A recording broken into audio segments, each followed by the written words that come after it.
They're selling you what was always free.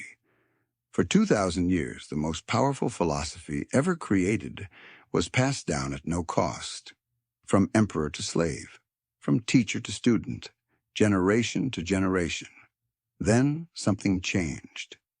Today, that same ancient wisdom costs $5,000 for a weekend retreat, $50,000 for a year-long mentorship, billions in global revenue. This is the story of how free knowledge became a weapon and why your government wants to keep it that way. Marcus Aurelius, Roman emperor, most powerful man on earth, wrote his private journal during war campaigns, never meant to be published. He called it To Himself. We call it Meditations, the most influential book on human psychology ever written. His core teaching: you control exactly three things: your thoughts, your actions, your response to what happens to you. Everything else, the weather, other people's opinions, success, failure, life, death, not under your control. So stop wasting energy on them. Epictetus, born a slave, became the most respected philosopher in Rome. He taught emperors the same lesson he learned in chains. We suffer not from the events in our lives, but from our judgment about them. Choose how you see the world. Choose how you respond. That's freedom.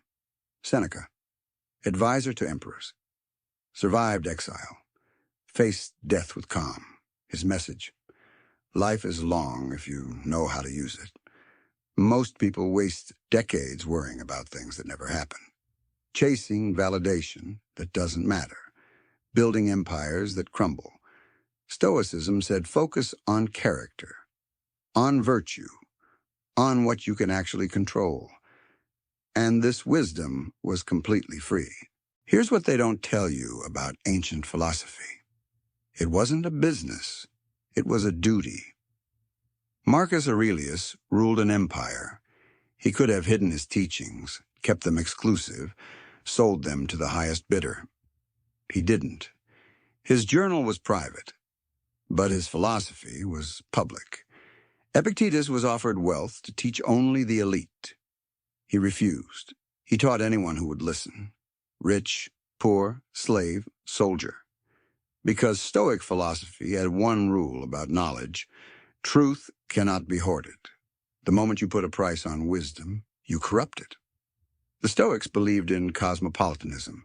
You're a citizen of the world. Everyone deserves access to the tools for a good life. For 500 years, Stoicism spread across the Mediterranean. Zero profit motive, zero paywalls, zero certifications, just humans helping humans become better. Then the Roman Empire fell. Christianity rose. Stoicism faded into libraries and monasteries. For 1,500 years, it waited. Then something happened that changed everything. The Internet. 2006, The Secret is published. Repackaged Stoicism and positive psychology. Sold 30 million copies. Made $300 million. 2010. Mindfulness apps explode. Headspace. Calm. Repackaged Buddhist meditation and Stoic morning practices. Billion-dollar valuations. 2015. Life coaching becomes a $2 billion industry. Same principles. Dichotomy of control, negative visualization, amor fati, all rebranded, all monetized, all sold as new. By 2024, the global wellness industry is worth $6.3 trillion. That's larger than the entire pharmaceutical industry. And here's the pattern they don't want you to see. Every major spiritual leader is teaching watered-down Stoicism with fancy branding, expensive retreats, exclusive memberships. Tony Robbins, $500 million net worth, teaches focus on what you can control. That's Epictetus. Word for word. Oprah's Super Soul Sunday teaches change your thoughts, change your life. That's Marcus Aurelius. Meditations, Book 4. Tim Ferriss. 4-Hour Workweek teaches focus on high-leverage actions. Ignore the rest. That's Seneca's time management from 2,000 years ago. They took free wisdom, slapped a trademark on it, and sold it back to you.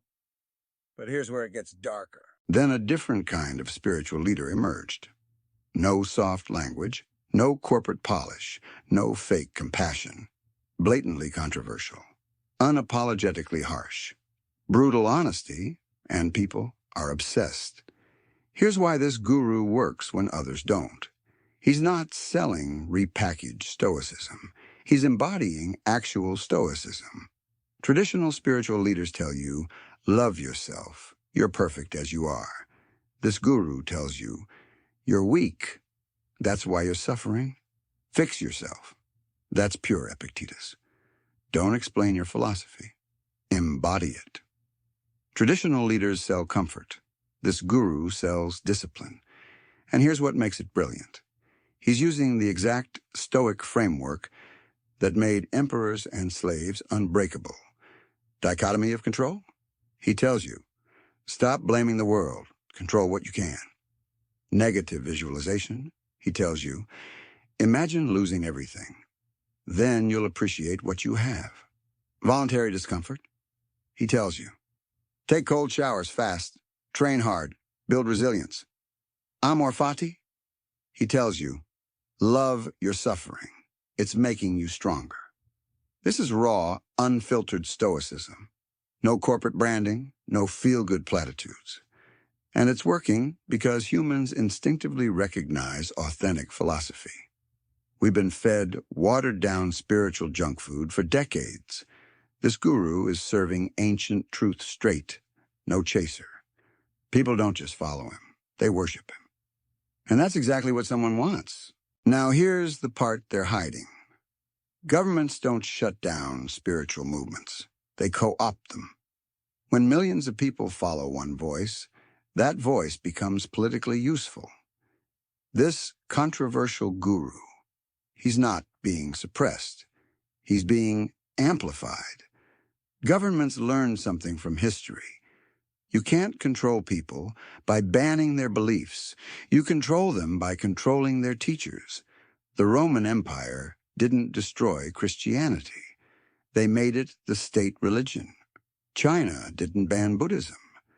They created state-approved Buddhist organizations. Russia didn't eliminate religion.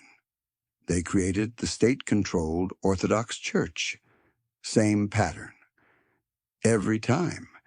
And today's spiritual influencers are playing the exact same role. They teach discipline, focus, self-control, accepting your fate. All Stoic virtues, all useful for the state. Know what they don't teach? Political resistance, collective action, systemic change. Marcus Aurelius fought corrupt senators. Epictetus challenged emperors. Modern gurus? They tell you to fix yourself and ignore the system. That's not stoicism. That's pacification. Here's the real conspiracy. They don't want you to stop learning stoicism. They want you learning the wrong version. Real stoicism made ordinary people dangerously powerful. Epictetus was a slave who became free by realizing no one could control his mind. That's terrifying to any authority. A population that can't be psychologically controlled. So instead, they sell you stoicism light. Focus on yourself, meditate, do cold plunges, build your empire. Sounds empowering. It's actually isolating. Real stoicism said, you're part of a larger whole. Help your community. Stand for justice. Modern spiritual business says, you're on your own. Fix yourself. Get rich. One builds solidarity. The other builds customers. And governments love it. Because a population focused on individual optimization won't organize for collective change. The $6 trillion wellness industry isn't just profitable. It's politically useful. Every hour you spend on self-improvement is an hour you're not organizing. Every dollar you spend on courses is a dollar you're not donating to mutual aid. Every year you spend finding yourself is a year you're not building community power. This is the deception. They took the philosophy that freed slaves and toppled tyrants, and turned it into a tool for keeping you distracted, divided, and obedient. So what's actual Stoicism? Not the watered-down version they're selling? Real Stoicism starts with the dichotomy of control, but it doesn't end with you fixing your morning routine. Marcus Aurelius used Stoicism to rule justly. He fought corruption, defended the vulnerable, made decisions that hurt him personally but helped millions. That's Stoicism, not comfort, justice. Epictetus taught that freedom is internal, but he didn't say ignore oppression. He said, no one can enslave your mind. But while you're here, fight for the enslaved. Seneca wrote about time management, but he used his time to challenge tyranny. He was executed for it. Stoicism without courage is just therapy. Real Stoicism demands you act. Here's what they don't teach in the $5,000 retreats. The dichotomy of control means I can't control the system, but I can control my resistance to it. Negative visualization means imagine the worst outcome, then prepare for it, organize against it. Voluntary discomfort means train yourself to handle hardship so you can endure the fight for justice. Amor fati means love your fate, including the fate of being born at the exact moment when you're needed to stand up.